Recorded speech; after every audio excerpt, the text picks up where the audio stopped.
कल जो महासभा हुई 4.5 घंटा महासभा चली। 36 विषय शहरियान के सहूलत के लिए पास किए गए और कल की महासभा अच्छे तरह से चली। मैं तमाम ही पार्टियों के गठनेताओं को मुबारकबाद देता हूं, मेयर डिप्टी मेयर को मुबारकबाद देता हूं कि उन्होंने अच्छी मीटिंग चलाई। इसमें हमसे कुछ कोताही हुई कि मीडिया वालों का जैसा इंतज़ाम होना चाहिए था वैसा इंतज़ाम हम कल की जो हुई महासभा है उसमें नहीं कर पाए, लेकिन आगे जो है हम मीडिया वालों का इंतज़ाम कर रहे हैं। आप लोगों को जो दुश्वारी आई हम उसके लिए माफ़ी चाहते हैं और उस दुश्वारी को किस तरह हल किया जाए आने वाली मीटिंग में। कांच लग जाने की वजह से आवाज़ का मसला आया तो कांच हटा दी जाए या कोई और सहूलत हो सकती है। आप लोगों से बातचीत करके हम लोग आगे की मीटिंग में वो इंतज़ामात करेंगे। कल की जो महासभा थी उसमें कई विषय ऐसे थे जैसे कि 100 करोड़ का नगर उत्थान से डीपी रोड पर काम करना। ये आसिफ शेख साहब जो सेकुलर फ्रंट के जिम्मेदार हैं उनकी सुझाव पे वो विषय लिया गया था। इसी तरह सोलार सिस्टम, आज कारपोरेशन में 25 करोड़ रुपये का सालाना बिजली बिल है। हमने कल तजवीज़ मंजूर की कि ऐसा नियोजन बनाया जाए सोलार सिस्टम का कि उसमें आधा हो जाए, वो आधा बिल हो जाए, क्योंकि सबसे बड़ा जो बिल आता है वो गिरना डैम पंपिंग स्टेशन का है। उसमें मैंने एक सुझाव भी दिया कि दहिवड़ में जो हमारा सब स्टेशन है, जो जलगांव ज़िले के इरिगेशन डिपार्टमेंट की वहाँ 10 एकड़ ज़मीन है।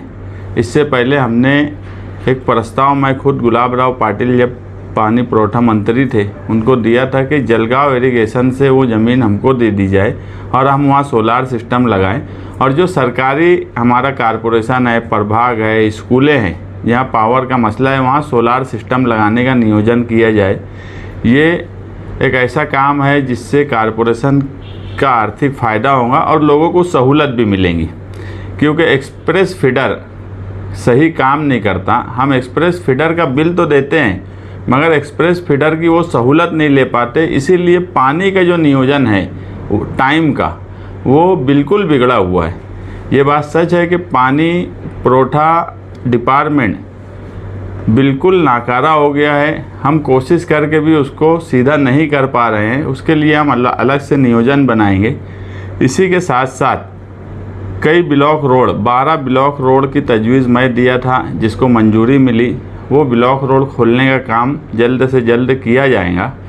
इसी के साथ साथ वहाँ पर जो लोग हैं उनके लिए अच्छी सहूलत का इंतज़ाम हो जाए और जो जिनकी प्रॉपर्टी है उनका निगोशिएशन करके और बातचीत करके अगर मसला हल होता है तो 1.5 महीने के अंदर, कमिश्नर को बोला गया है कि 1.5 महीने के अंदर इन 12 रोड पर रहने वाले लोगों से निगोशिएशन करके बातचीत करके मामला हल किया जाए। अगर वो बातचीत नहीं करते तो फिर एक्विजिशन में हम उनको डालकर वो रोड खोल देने वाले हैं। मतलब ये कि हम उसमें कहीं कोई भी समझौता नहीं करेंगे।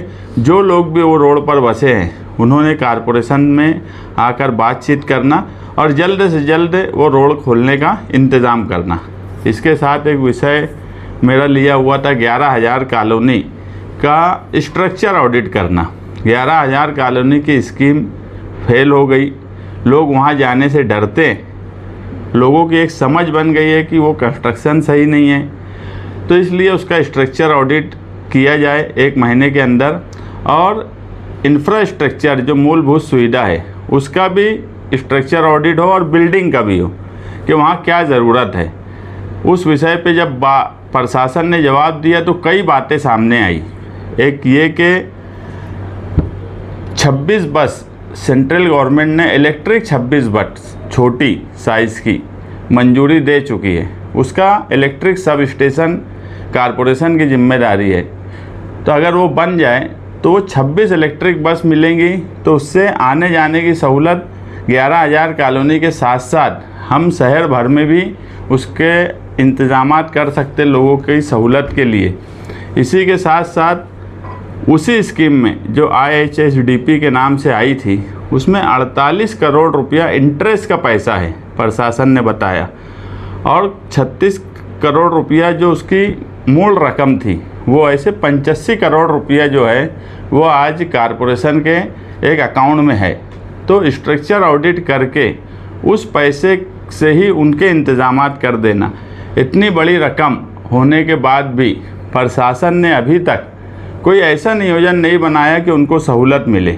अगर आज भी वहाँ पर सहूलत मिलेंगी, स्ट्रक्चर ऑडिट होगा और वो बिल्डिंग रहने के लायक है, तो लोगों का भरोसा आएगा और इंफ्रास्ट्रक्चर पर अच्छा काम होगा, बस की सर्विस शुरू होंगी।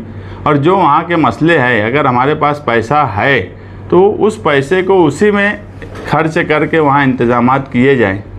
ऐसे कई सवालात थे जो अमली तौर पर उस पर अमल होगा और इंशाअल्लाह मुस्तकबिल में शहरियान उसका फ़ायदा देखेंगे। 2 जो फ्लाईओवर ब्रिज लिए गए उसके बारे में क्या? 2 फ्लाईओवर ब्रिज, एक आगरा रोड का फ्लाईओवर ब्रिज था, उसको मंजूरी दी गई और शिवसेना के गठनेता नीलेश आहिर ने जो ब्रिज दिया था मौसम पुल पर, मगर बाद में उन्होंने उसमें अमेंडमेंट किया और ये बोला कि वो वहाँ ज्योतिबा फुले का जो स्टैचू है उसका कोई मसला अगर आता है तो वहाँ अंडरग्राउंड रास्ता निकाल दिया जाए, फ्लाईओवर ब्रिज कैंसिल किया जाए। तो फिलहाल तो एक ही फ्लाईओवर ब्रिज की मंजूरी कल की महासभा में हुई है, वो आगरा रोड पर है। हाई परचेज को लेकर भी कुछ बात हुई कल महासभा में? देखो, हाई परचेज को लेकर भी बातचीत हुई। लाला नगर सर्वे नंबर 44 के हाई परचेज, उसके साथ कई और बस्तियों के, मगर सच बात यह है कि हाई परचेज का ठहराव इससे पहले भी कई मर्तबा किया गया है। अमली तौर पर लोग उसमें जिस तरह से हाई परचेज में रहने वाले लोगों को ख़रीदी करना चाहिए, लोग उसमें दिलचस्पी नहीं लेते। अगर हाई परचेज की जगह पर वो सर्वे नंबर 44 हो, वो हकीम नगर हो, सर्वे नंबर 156 हो, या और जो झोपड़पट्टी हाई परचेज डिक्लेयर है, ऐसी कुछ 13 या 14 झोपड़पट्टी हैं, अगर वहाँ के रहने वाले दिलचस्पी लेंगे तो हम वो हाई परचेज का काम करेंगे। बायो माइनिंग या कचरे के ताल्लुक से कुछ तजवीज़ थी? नहीं, कल तो इस विषय में बायो माइनिंग या कचरे के सवाल पर कोई विषय नहीं था, मगर जो नगर सेवक है, साफ़ सफाई को लेकर अलग से उनका कुछ एतराज़ था। उसके लिए हमने ये तय किया है कि सफाई करने वाली जो एजेंसीज़ हैं, जो प्राइवेट एजेंसी है वो भी, और जो कारपोरेशन के मुलाजमीन हैं, उनकी एक मुश्तरका मीटिंग लेकर और साफ़ सफाई के ताल्लुक से अच्छा नियोजन बनाया जाए। अभी हमको 2 से 3 महीना हुआ है, हम फ़ौरन सब कुछ बदल देंगे ऐसा नहीं है, मगर कोशिश कर रहे हैं कि धीरे धीरे चीज़ें सही होती जाए। ये बात सच है कि कोणार्क कंपनी हो या दिग्विजय कंपनी हो, जिस तरह से कारपोरेशन खर्च कर रही है उस तरह से उनकी सफाई का नियोजन नहीं है मालेगांव में। प्रवेश द्वार का भी कोई विषय था? हाँ, कई जगह जो मालेगांव की एंट्री पर है वहाँ पर प्रवेश द्वार का विषय था, लेकिन उसको पास किया गया। मीटिंग ऐसा था कि जब 5 घंटा मीटिंग चली तो बहुत जो पीछे जो मीटिंग में बोलने नहीं दे रहे हैं जो लोग बोलते थे, मगर जब आखिर वक्त में ये सब विषय आए तो बोलना भी नहीं चाह रहे थे, तो विषय सब पास हुए।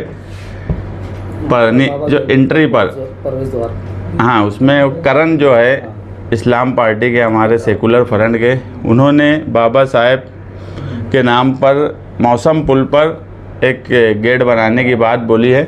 और एंट्री पर जो है, जैसे तुम्हारा दरेगांव हो गया, फार्मेसी की तरफ से एंट्री हो गई, इन सब एंट्रीज़ पर प्रवेश द्वार ही का सवाल नहीं है। ऐसा स्ट्रक्चर जो शहर की खूबसूरती बढ़ाए और शहर जिसके लिए जाना जाता है, शहर की जो पहचान है, वो पहचान जब लोग मालेगांव में आए तो पहचान दिख कर आए, ऐसे ही कोशिश हम लोग करने वाले हैं।